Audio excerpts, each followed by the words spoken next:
que el milivoltio no es lo mismo que voltaje de membrana. El voltaje, no es verdad, es la unidad eléctrica, en este caso los milivoltios, ese pequeños voltios, con los que trabaja el ciclo cardíaco. Una célula cardíaca en un promedio trabaja entre 20 a 30 milivoltios. ¿Qué quiere decir esto? Que trabajan, ¿verdad?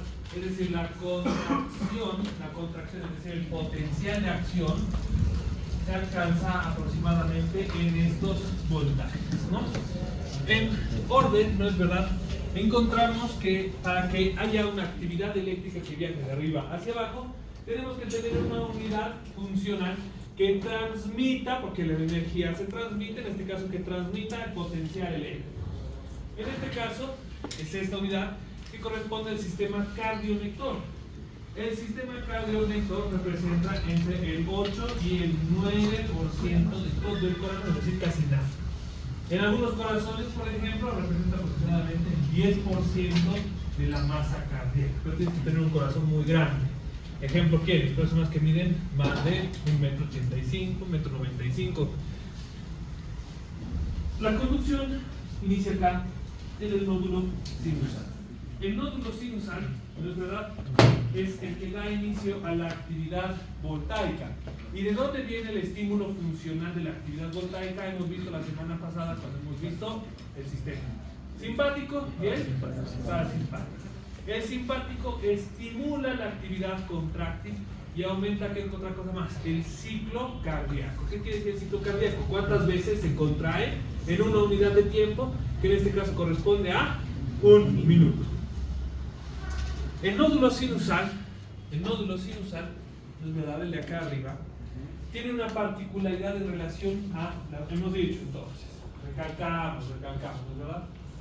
Tenemos nuestro esquema de Davenport, la semana pasada hemos visto, ¿no? Agarra, tiene un potencial de reposo, potencial umbral que se polariza, alcanza su potencial de acción, hay una contracción, hay una meseta mediada por calcio y hay una repolarización. Potencial de acción nuevamente vuelve a empezar y así sucesivamente. Pero nos está diciendo que tenemos la unidad que habíamos dicho, milivoltios, la siguiente unidad que era esto. Tiempo. ¿Cuántos de estos ciclos se hacen en 1 minuto? Pues resulta que por las particularidades del nódulo sinusal, el nódulo sinusal puede ejercer actividad eléctrica entre 60 latidos. ¿Es una familia este valor? Sí. ¿Qué? Frecuencia cardíaca. La frecuencia cardíaca no está determinada por los factores periféricos, está determinado por los sistemas locales. En este caso, ¿no es verdad? El nódulo sinusal de 60 latidos por minuto, el auriculo ventricular a 40-60 latidos por minuto y las fibras de Purkinje 30-40 latidos por minuto. Entonces, ¿qué quiere decir eso? A mí me clavan un puñal, me seccionan esto. Todas las demás unidades funcionales que trabajan con milivoltios en una unidad de tiempo no pueden garantizar un ciclo cardíaco que garantice un flujo sanguíneo ideal para los tejidos periféricos. Eso es decir, la muerte. Por eso es un signo vital, del latín signo de vida. Está ausente, estás muerto, cualquiera de los anteriores mencionados. Es por esto, por ejemplo, que trabajamos con esta unidad, porque esta es la unidad funcional de acuerdo a la que trabaja el nódulo sinusal. Entonces, en realidad tenemos el nódulo sinusal o de Kitt-Flagg, las fibras de Torrent, Bachmann y Wenckebach, el nódulo aurículo, o de las de His izquierdo, derecho y fibras de perfecto. Habiendo dicho eso, entonces ahora ya sabemos cómo funciona esta unidad funcional y por qué la frecuencia cardíaca es la que es. Por ejemplo, cuando las personas empiezan a tener una depresión del sistema cardiovascular, van perdiendo el conocimiento de a poco y su conciencia se va durmiendo de a poco por la falta de automatismo cardíaco y se mueren. Eso pasa, por ejemplo, ¿en qué muerte? De causas naturales. La persona que muere de causas naturales sufre una degradación parcial de esto hasta que se muere mientras duerme. La función, por ejemplo, está explicada acá. El nódulo sinusal, lo están viendo en esta misma imagen, empieza su actividad eléctrica. la actividad eléctrica viaja a través de las unidades funcionales que vimos descrito la semana pasada. La primera unidad, ¿cómo se llamaba? Puente. Puente, perfecto. La segunda unidad, desmosoma o de estrecha.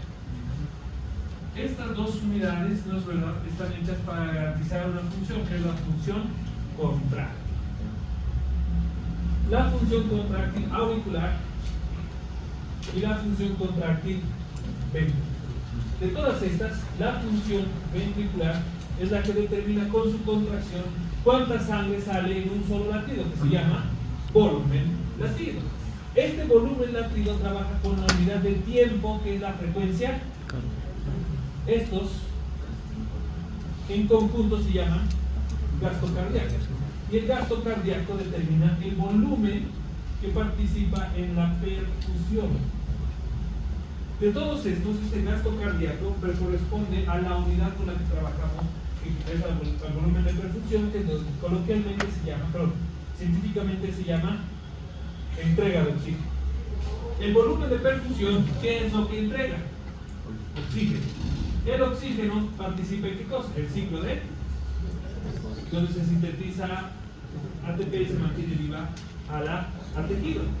Este ciclo de Krebs entonces utiliza el oxígeno, que en transición se llama, perdón, aquí lo vamos a poner, consumo de oxígeno. Entonces por eso lo estamos aprendiendo. Entonces toda esta función contráctil, esto es en síntesis todo lo que hemos aprendido hasta este momento del corazón. La actividad eléctrica viaja, no es verdad, a través de los puentes de los músculos, y una vez que ha ocupado toda la máxima expresión de la capacidad voltaica del músculo, ¿qué es lo que hace? Lo hace contraerse. Después de que se ha contraído, la actividad eléctrica viaja, no es verdad, no al aurículo ventricular, al tabique muscular o al septo muscular, que es el inicio de la despolarización de los ventrículos. El ventrículo se despolariza y se contrae, entonces lo que nos lleva a que haya una sístole auricular y una diástole auricular, una sístole ventricular y una diástole ventricular. Diástole era relajación y sístole era perfecto. Así. Entonces, como ustedes pueden ver, es verdad, la onda P aparece cuando hay activación del nódulo sinusal, que corresponde a la despolarización de los ventrículos.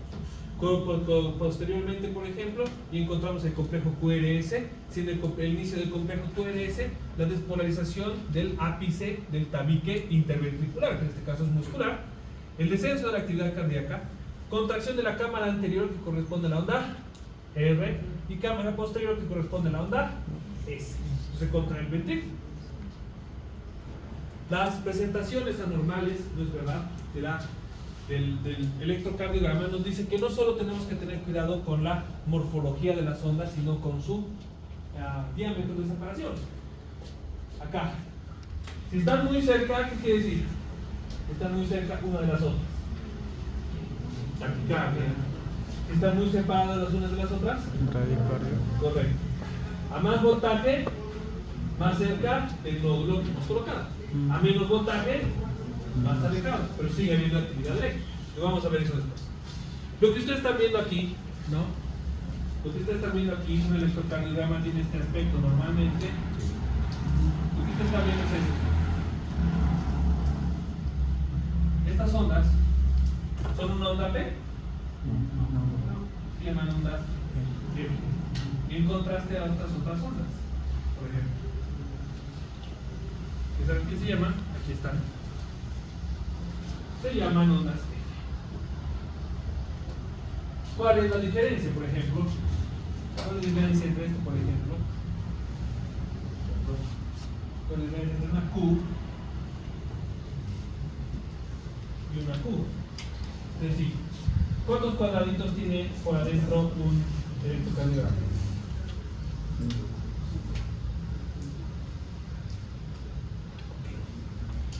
Cuando la onda es más grande que un cuadrado grande, es mayúscula, quiere decir que es mayor a 0,25. Perfecto. Tenemos esta unidad que es el voltaje. Pero si la onda, en contraste, no sale del cuadro, es menor a 0, Como 25. ¿qué es lo que pasa? Si es más pequeña que un cuadrado grande, es minúscula. Y si es más grande que el cuadrado grande, es mayúscula. Porque nos está diciendo su voltaje. Este voltaje es mayor a 0,25 milivoltios. Porque ¿cuánto mide esto? Hemos dicho 0,20 por encima 0,25. ¿Por qué 25? Porque esto trabaja con unidad de 5. 5 cuadraditos, arriba y hacia abajo, hacen un cuadrado grande. Lo que ustedes están viendo acá, esta patología se llama fibrilación auricular. En la fibrilación auricular, la contracción ¿cómo es? ¿Es normal? Sí, no. Es espástica. No creo. Y la sangre no sale adecuadamente de arriba hacia abajo. Esto que están viendo se llama flutter auricular, que están viendo una bradiarritmia, en la que hay espasmos producto de una lesión en este punto, istmo septal cabo tricuspide. Explico. En el ventrículo derecho, desemboca ¿qué cosa? La vena cava, ese no. Acá, istmo septal cabo tricuspidio. Entre la vena cava y la válvula, hay esta apertura de acá, que por hipertensión, por ejemplo, se lesiona. Y cuando la actividad eléctrica está queriendo salirse, por aquí, lesionado, vuelve a ingresar, generando ¿qué cosa? Múltiples contracciones sostenidas en la aurícula. Esto se llama flutter o aleteo auricular. Fíjense, hay un fenómeno de reentrada de la actividad eléctrica y le da este aspecto en el electrocardiograma. Acá está. ¿Listo? Esto es un detalle, o sea, ustedes van a ver fisiopatología cardíaca después, en otro momento. La circunstancia es que, fíjense, ¿no es verdad? Tenemos las unidades funcionales del flutter auricular y del aleteo auricular. ¿Listo? Perdón, de la fibrilación auricular. Vamos al ciclo cardíaco. El ciclo cardíaco está tratando de explicarnos, ¿no es verdad?, que tenemos una unidad sistólica contráctil y una unidad ventricular contráctil, que tienen que relajarse y que tienen que contraerse. Pero, ¿en qué orden es que lo hacen? Se los muestro. Aquí está. Para garantizar que no haya regreso de la sangre, porque resulta que si la sangre regresa, ¿no es verdad? Si la sangre regresa del ventrículo, ¿a dónde regresa? A los pulmones. Y dentro de los pulmones está lleno de vasos sanguíneos que deberían estar drenando eso. Si no se drena adecuadamente de la aurícula al pulmón, los vasos sanguíneos que tienen mucha sangre, ¿qué les pasa? Se congestionan. Y al congestionarse, deben haber visto ustedes, cuando se congestiona el vaso sanguíneo, como extravehicular, hay extravasación. Y el pulmón se empieza a llenar de líquido. Se llama edema pulmonar. Pero cuando el edema pulmonar, o hay hipertensión pulmonar y edema pulmonar con insuficiencia cardíaca, se llama cor pulmonar. A ver si un día lo buscan. Se llama cor pulmonar.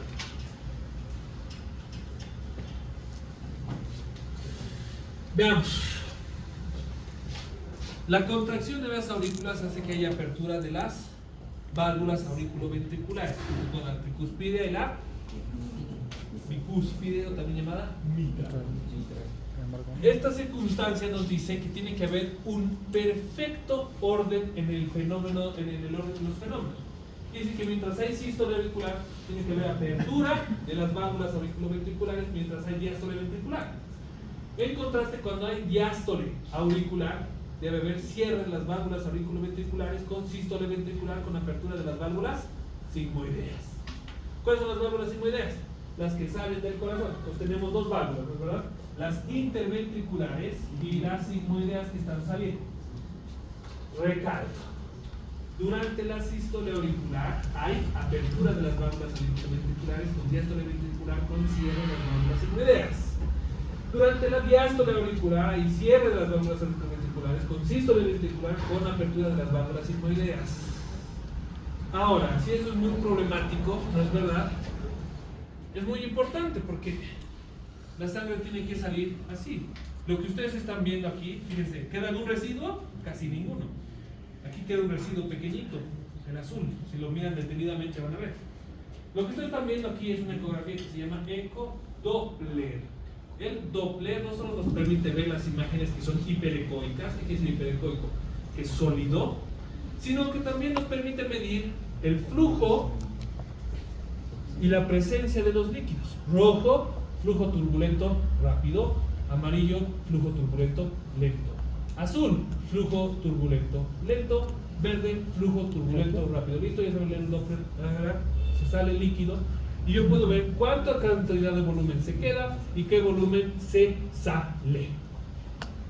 Entonces al calcular, por ejemplo, esto, ¿qué me da? Me da mi volumen latido. Le calculo la frecuencia cardíaca a mi paciente y ¿qué tengo? Para eso existe esto. No sé caso. Ok. Si no ha quedado claro, entonces vamos a repasar. Esto deben saberlo de memoria.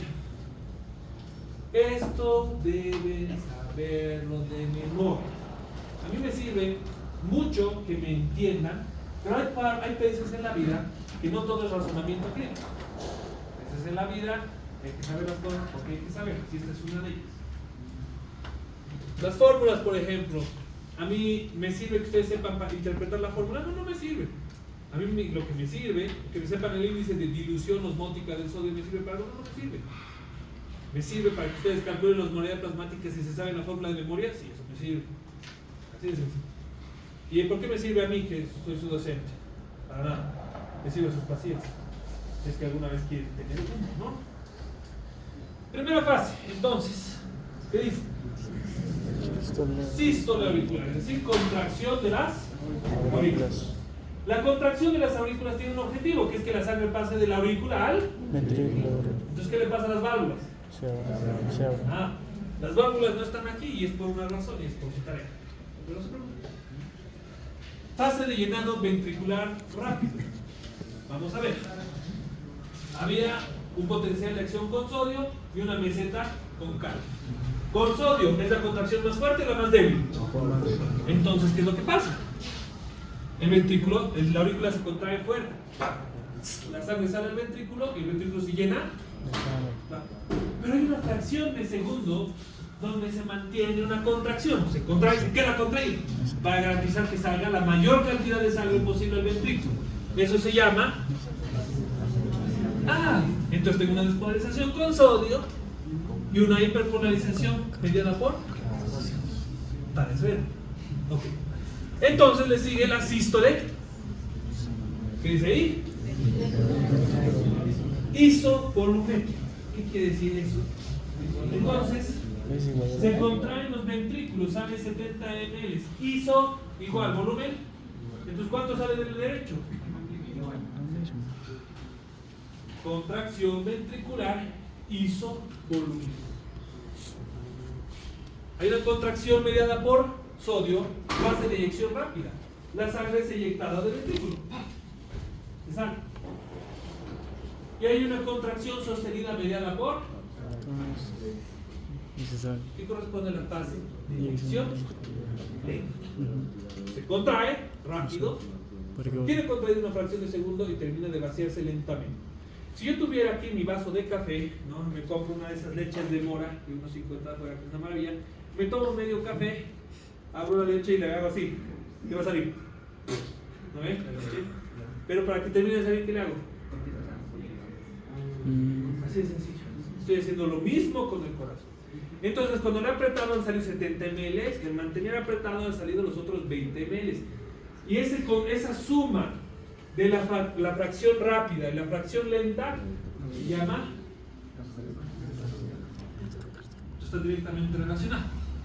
Y finalmente, la fase de repolarización. Entonces, la repolarización es diástole. ¿Qué quiere decir repolarización isovolumétrica? Aquí entran 90 ml. ¿Aquí cuánto tiene que entrar? Eso quiere decir. Entonces, ¿cuál va a ser su tarea? La que les voy a dejar en la plataforma. Les voy a dejar dos tareas.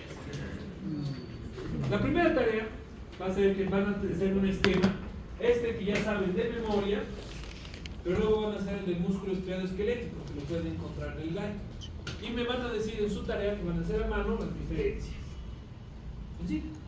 Y la segunda tarea, de nuevo a mano, ¿no? Van a esquematizar el ciclo cardíaco, pero van a poner lo que le falta. Van a poner donde pertenece la apertura y cierre de las válvulas auriculoventriculares y la apertura y cierre de las válvulas sigmoideas. Entre uno de estos está cada uno de ellos. Entre uno de estos está la apertura, y en otro está el cierre, y en otro está la apertura, y en otro está el cierre. Eso es lo que van a averiguar. ¿Está claro? Muy bien. Entonces, aquí estamos viendo ya la conducción cardíaca. Hemos visto desde lo más pequeñito hasta lo más grande. El objetivo, por ejemplo, de esto está directamente relacionada con la siguiente parte. ¿Dónde está aquí? Muy bien. Lo que ustedes están viendo aquí, por ejemplo, ¿no?, es la importancia del ciclo cardíaco. El ciclo cardíaco nos está diciendo, ¿no es verdad?, que cuando es anormal el manejo de la sangre, están llevando anatomía patológica, ¿no es verdad? ¿Han visto la tríada de Virchow? No. Ya, bueno, van a buscar si es que les interesa, pero resulta que la sangre que no se mueve está en éstasis. ¿Qué le pasa a la sangre que no se mueve? Se coagula. Estas contracciones son insuficientes para generar una sístole auricular. ¿Qué le pasa a la sangre dentro de la aurícula? Se coagula. Y pasa esto.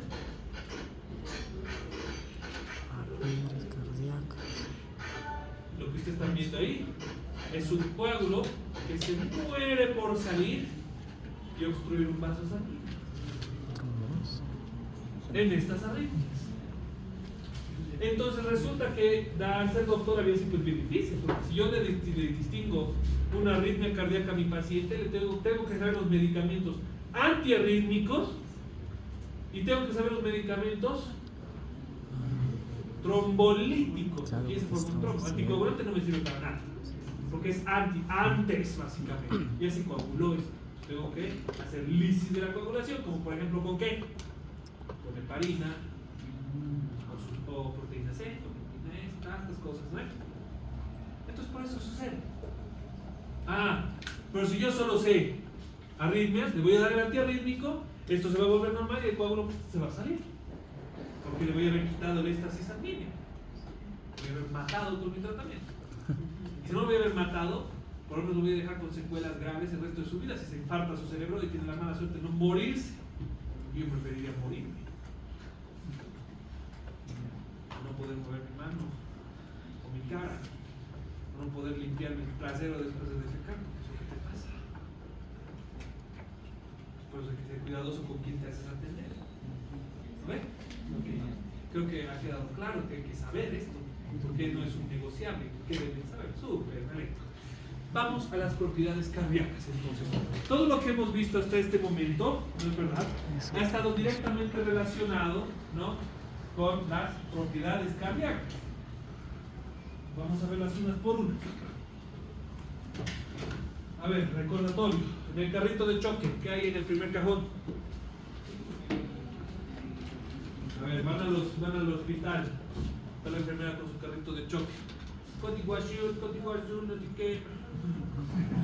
A ver, presentarse en la sala de urgencias. ¿Qué van a llevar? El carrito de choque. Llevas el carrito de choque, abres el primer cajón del carrito de choque. ¿Qué hay? Epinefrina, no la epinefrina. Y tú sacas la epinefrina y pruebas de Bobis, ¿no?, para que por si algún pelotudo no agarra la cosa, ¿no?, algún gracioso, ¿no?, dice con letras rojas en un fondo amarillo: precaución, medicamento inotrópico positivo. Inotropismo, fuerza de contracción miocárdica dependiente de la salud del corazón. El inotropismo es esa particularidad que tiene el corazón de poder contraerse, porque se contrae con fuerza, con tanta fuerza que hasta el tejido más distal de mi cuerpo tiene oxígeno. Mucha fuerza. Entonces, cuando yo le doy un medicamento como la adrenalina, ¿qué le aumento al corazón? La fuerza de contracción. Le aumento su fuerza contráctil. Si yo le aumento su fuerza contráctil, le aumento su volumen latido. Y si le aumento su volumen latido, le aumento su gasto cardíaco, le aumento su entrega de oxígeno, le aumento su volumen de oxígeno que se está circulando en sus sangres. Por eso le doy adrenalina. El dromotropismo es la capacidad de las fibras miocárdicas de trabajar como una sola. A través del puente viaja la actividad eléctrica y el desmosoma transfiere la energía. Entonces, cuando las aurículas se contraen, es como ver una sola gigantesca célula contraerse, porque toditas se contraen al mismo tiempo y toditas se relajan al mismo tiempo. Es como ver una sola célula gigante trabajar al mismo tiempo. El valvotropismo es la capacidad de autoestimulación, que nosotros le decimos nódulo sinusal. No tenemos nódulo sinusal en los músculos de eminencia tenar. No, no tenemos. Quiere decir que ellos actúan directamente del sistema nervioso central para afuera. Pero, como el corazón tiene valvotropismo, tiene un mini sistema nervioso dentro suyo, que lo autoestimula y que determina si aumenta o si baja su actividad contráctil. El lucitropismo, la contraparte del dromotropismo, que es la capacidad de que todas las células se relajen al mismo tiempo. Y el cronotropismo, aquí está. Cronos, el dios del tiempo, nos dice que el corazón, a través de su propia autoestimulación, puede modificar su frecuencia cardíaca. Me pongo a correr y va a aumentar ¿qué cosa? Mi entrega de oxígeno, porque va a aumentar mi requerimiento de oxígeno. Y para garantizar esto, va a aumentar mi actividad contráctil en la unidad de tiempo. Entonces, ¿qué va a pasar? Inotropismo y cronotropismo van a trabajar juntos.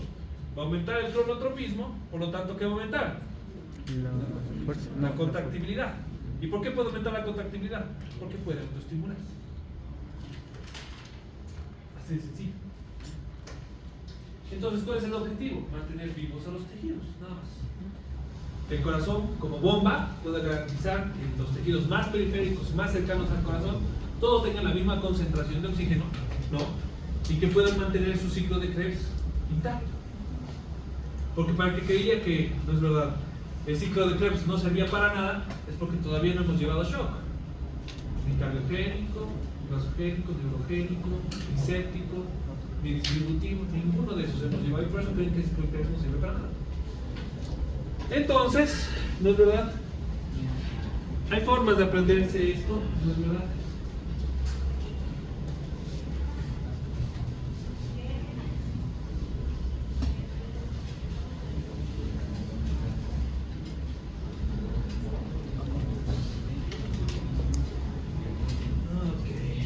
Así de sencillo. Don Ignacio llegó con billetes. Don Ignacio llegó con billetes. Aprueba todos. Ahora, ¿cuál es el problema? Que en la tea demuestro, yo te voy a decir, ya, ¿para qué es el dromotropismo? ¿No? Es que sepa que sirve también. Si yo te pregunto, dime las 5 fuerzas o las 5 propiedades cardíacas, ya puedo ser tu mismo técnico. Pues si me ocurre preguntarte solo una, igual tienes que saberlo, o sea, no hay medio cuento, ¿no es verdad? Ok. ¿Cómo regula el corazón la presión arterial? Vamos a ver eso ahora. Hay dos órganos controladores de la presión arterial. El riñón y el corazón. Son dos sistemas, no dos órganos, son dos sistemas. El riñón. El primero es este. El segundo es este. Y el tercero es este.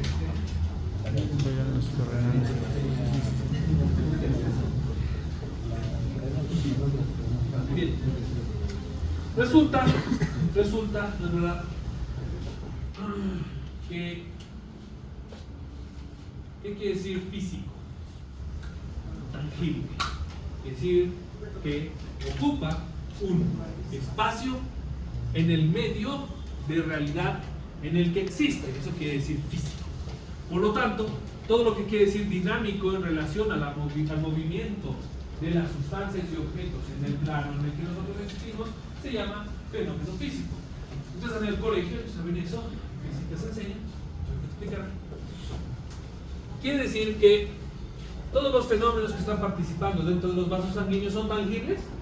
Puedes agarrar la sangre así, chorrear, es tangible. Los vasos sanguíneos los puedo suturar con un hilo así para que se cierre la hemorragia, se puede, tranquilo.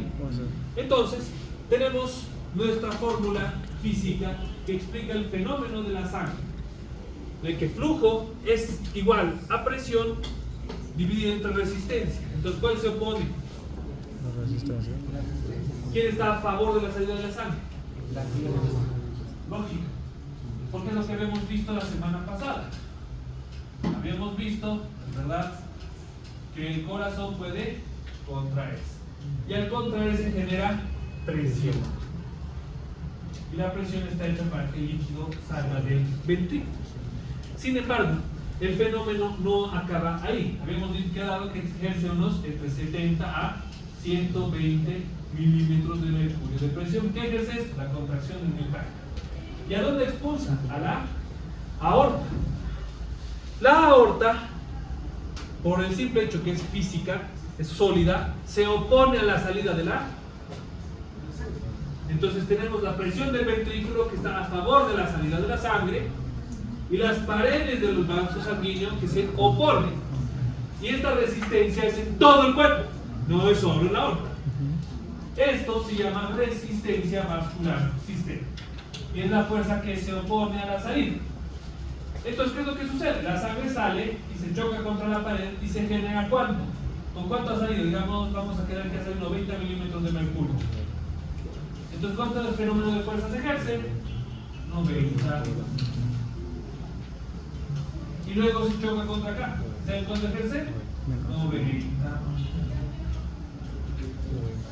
Esta resistencia viene de la pared en contra de la sangre. De ahí viene esa resistencia, que se opone a la salida de sangre. Perfecto. Entonces, la presión está a favor y la resistencia en contra. La suma de estas fuerzas se llama presión arterial. La fuerza de la presión de la contracción ventricular que mueve la sangre hacia adelante, y la resistencia de la pared del vaso sanguíneo que se llama resistencia vascular sistémica. Ambas se chocan y generan un fenómeno de energía que le permite a la sangre seguir avanzando, que se llama resistencia vascular sistémica. Hay un punto en todo el minuto que se contrae en el que no se resiste. ¿Y saben qué se llama ese fenómeno en el que no se resiste? Diástole ventricular. Entonces, ¿qué quiere decir eso? ¿Qué está hablando el doctor Izaguirre? Que para eso simplemente quiere decir que cuando hay sístole se genera un fenómeno que hace que la sangre avance. Eso se llama flujo laminar, porque ustedes ven, parece una lámina porque está avanzando durante la sístole. No hay resistencia cuando el ventrículo no se está contrayendo, que corresponde a la. Entonces en ese punto la presión está más baja. Entonces cuando yo escucho con mi esfigmomanómetro, escucho la presión sistólica, la presión con la que se mueve, y la presión diastólica, la presión con la que se relaja. La presión que ejerce la sangre en contra del vaso cuando se contrae el ventrículo, y la presión en contra del vaso cuando se relaja el ventrículo. Eso está explicándose.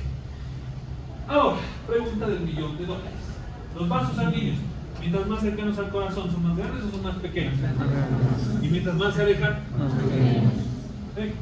Esos son los vasos sanguíneos que se van haciendo cada vez más pequeños. Entonces, yo tengo que meter, para tomar la presión arterial a alguien, le tengo que meter un catéter sonda desde la yugular hasta el corazón para hacer su presión. No, basta con tomarle de aquí. Entonces, ¿cómo hace el corazón? ¿Cómo hace el ventrículo? ¿Y cómo hacen los vasos para que la presión en un vaso tan grande sea igual a un vaso tan chico? Se reduce el calibre de los vasos. Acá está. El vaso sanguíneo se va haciendo más pequeño, más pequeño, más pequeño. Por lo tanto, ¿qué le pasa a la resistencia? Se va haciendo más grande, más grande, más grande. Y al hacerse más grande la resistencia, permanece igual la presión. ¿Y por qué permanece igual la presión? Porque es una constante. Porque es una constante física. La constante está en la misma índice con el mismo tiempo todo el tiempo. ¿Es modificable? Sí, pero modificas la variable y ¿qué permanece? La constante. Entonces, si se enferma el corazón, por ejemplo, cuando se infarta, desaparece la constante, porque desaparece la capacidad contráctil del corazón. Si desaparece la capacidad contráctil, en este caso desaparece el inotropismo, disminuye el volumen latido, disminuye el gasto cardíaco, disminuye la perfusión de los tejidos, disminuye la entrega de oxígeno, disminuye el consumo de oxígeno. Ahí entonces, y así nos es largo. Atención. Entonces, ¿no es verdad? La forma en la que se garantiza la presión, por eso es un sistema cardiovascular. ¿Quién ejerce la primera línea de presión? La contracción ventricular.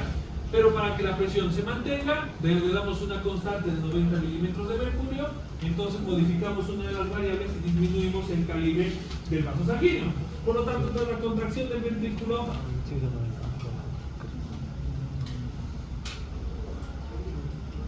¿y qué es lo que le sigue a este segmento? El venular.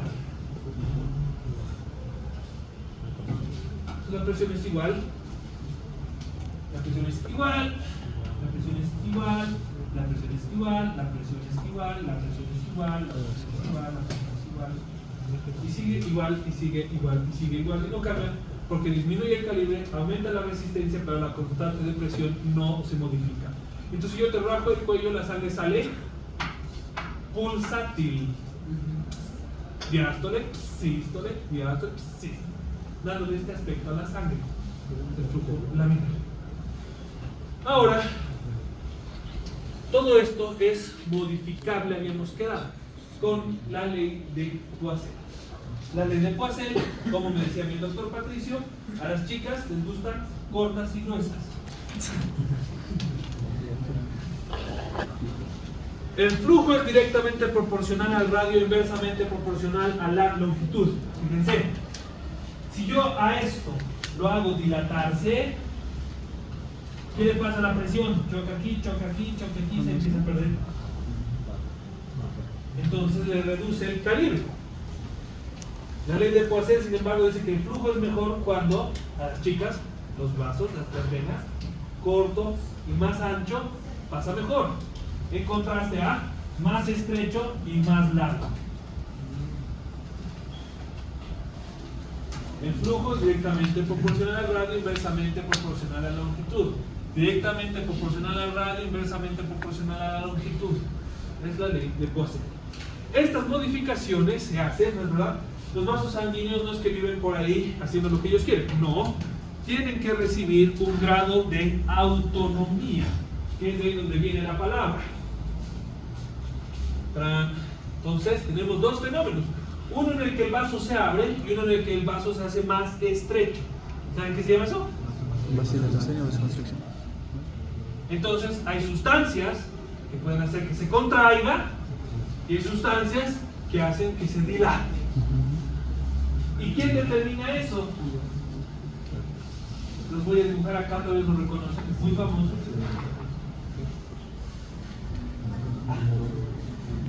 ¿Saben qué es eso? Sí, no. Entonces las neuronas que responden al simpático o al parasimpático recibirán un estímulo que permite que el vaso se contraiga o se dilate. Les dejo aquí una serie de sustancias que hacen que se contraigan y se dilaten, los efectos.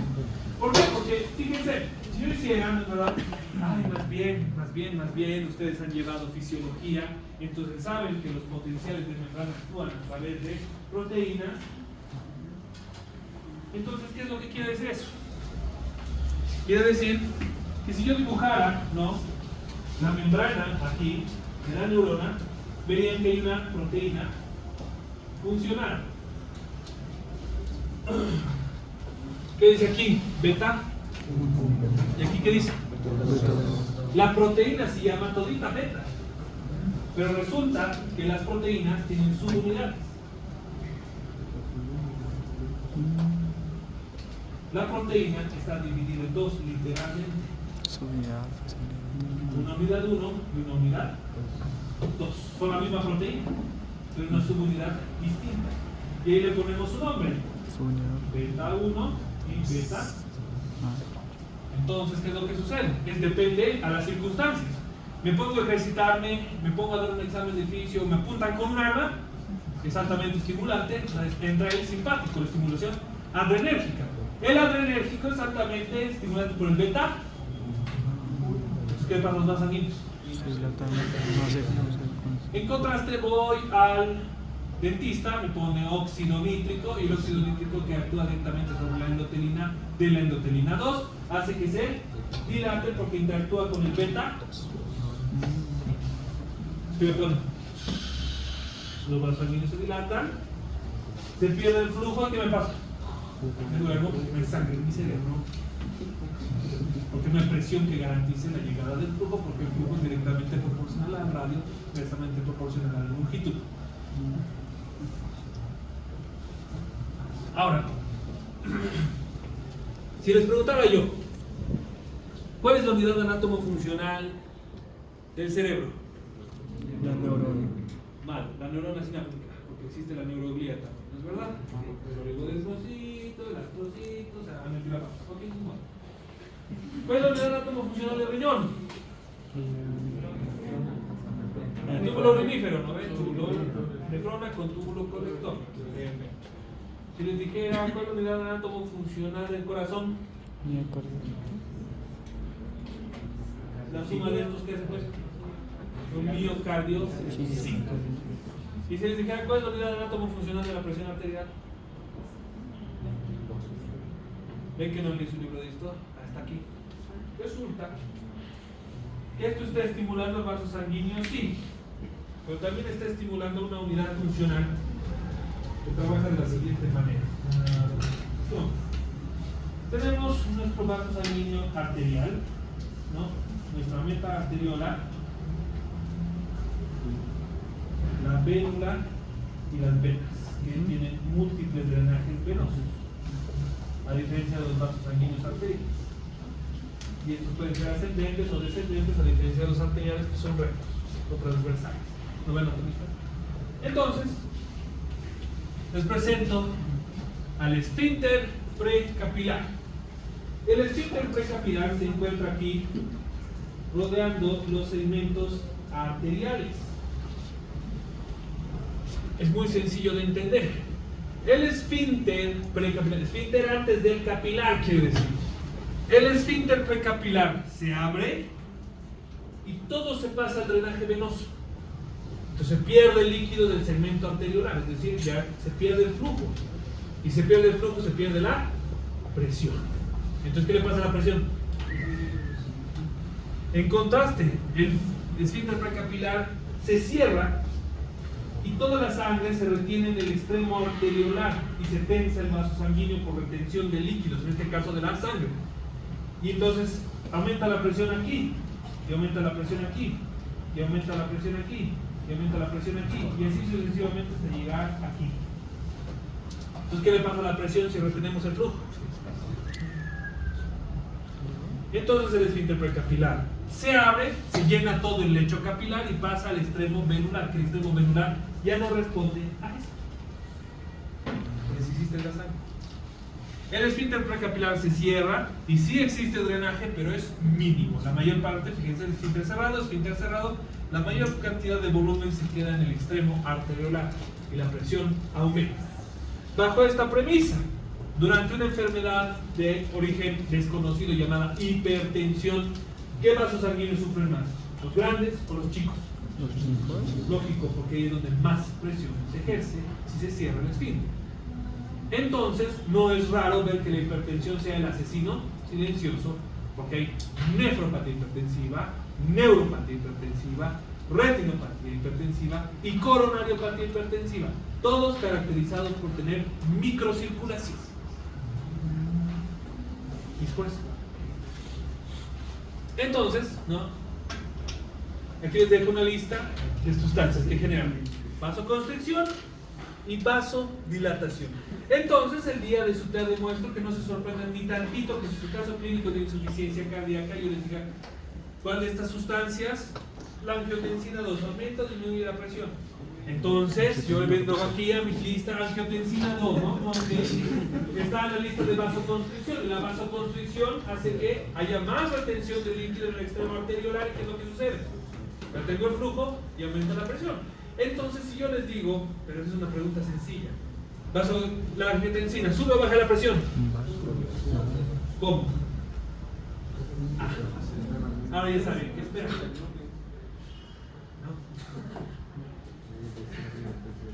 Tendrán que ir a leer qué hace cada cosa. ¿No ven? Pero muchachos, yo que les he dicho, yo empiezo a trabajar. Entonces, ¿cómo funciona con las venas? ¿Cómo funciona el retorno venoso si no hay ¿cómo se llama? Contracción y dilatación venular? Acá está la vena. Lo que sucede es que en la planta del pie tenemos una vena de este calibre que corresponde a la bomba plantar.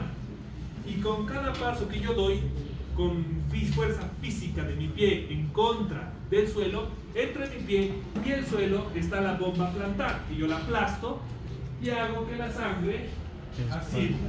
Y la sangre no puede volver porque tiene esto. Se llaman válvulas. Las arterias no tienen válvulas. De ahí la diferencia. Entonces, nuestro examen de hito, si me da la gana, por ejemplo, la última pregunta podría ser, dígame, 10 diferencias entre arterias y venas. O 15, o 20. Porque sí, hay bastantes. Unas se contraen, otras se dilatan, unas tienen válvula, otras no tienen válvula, unas tienen muscular, otras tienen íntimo. Y así podemos estar todo el día hablando de diferencias entre arterias y venas. Muy bien. La circunstancia es la siguiente. Si nosotros no tuviéramos esfínter precapilar, la presión se desperdiciaría ¿por dónde? Por la ley de balance de masa. Porque este órgano puede elegir si retiene o no retiene líquido. Si retiene líquido, retengo agua, la presión aumenta. Pierdo el líquido, lo orino, pierdo flujo, pierdo presión. Pues ya sabemos cómo lo hace. Bueno, no exactamente, pues sabemos que lo hace. Y aquí está este órgano. La presión está desigualada. Mientras más lejos del corazón, más baja la presión. Sin embargo, eso no sucede. Mi esfínter precapilar y el diámetro de mis vasos, que se hacen más pequeños y más pequeños, hace que la presión, esto es el dedo del pie, esto es el hígado, esto es los pulmones y esto es el corazón, la presión es exactamente igual por dos mecanismos. Tenemos un mecanismo y tenemos otro mecanismo. ¿Cuál es el mecanismo en el que se encuentran ambos? Aquí está. El diámetro es más pequeño en los vasos sanguíneos, la presión es más alta en los vasos sanguíneos más pequeños, y los vasos sanguíneos más pequeños, ¿cómo lo regulan? Con esto, con su propio esfínter, que es P. Bajo esta premisa, sin embargo, hay una dificultad muy sencilla de superar. ¡Tarán! El estímulo de dilatación y de contracción no es con polvo de hadas, no, es con neuronas. Las neuronas ya pueden ser adrenérgicas o colinérgicas, o que ustedes más rabia le tengan, porque pueden ser con estas subunidades, por ejemplo, hace que se contraiga o que se dilate. Aquí hay una dificultad, sin embargo. Los tres órganos nobles carecen de esfínter precapilar. Por eso son los últimos órganos que dejan de funcionar antes de la muerte. Porque estos tres, cerebro, corazón y pulmones, no tienen esfínter precapilar. Por lo tanto, el flujo sanguíneo de estos tejidos es constante. Entonces, cuando tú tienes una neumonía, un shock séptico, un shock anafiláctico, no te mueres inmediatamente, porque órgano por órgano dejan de recibir sangre porque sus esfínteres se cierran y todo el flujo se redistribuye para mantenerte vivo. Por eso nadie tiene hambre cuando tiene un puñal en el estómago. Porque sin sangre no funciona. Sin embargo, estos tejidos no se mueren porque siempre tienen un poquito de sangre. Siempre tienen un poco.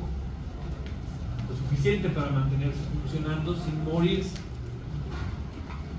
Y veis bien, todos los demás tienen esfínteres. Y estos esfínteres, por ejemplo, funcionan de acuerdo a los estímulos. Por ejemplo, después de que yo trago mi comida, ¿no es verdad? Se activa el factor similar a insulina. ¿Y qué es lo que hace? Genera vasodilatación, apertura de los esfínteres precapilares del intestino. Y el intestino se presta 5% de todos los órganos, incluyendo este. Entonces 5% de sangre, 5% de oxígeno menos al cerebro, que me da sueño. Por esto, el esfínter precapilar se ha abierto y de los otros tejidos se ha cerrado. Entonces, como acabo de comer, mi superficie de absorción del intestino es mucho más amplia porque tengo mucho más sangre. Entonces absorbo más de lo que acabo de comer. Pero eso solo dura unos 25 minutos en promedio. Entonces mi sueño no me va a durar para siempre. Acá aplicamos la ley de Frankenstein y la ley de balance de masa. Ahora aquí ya saben esta realidad. ¿Qué dice la ley de Frankenstein?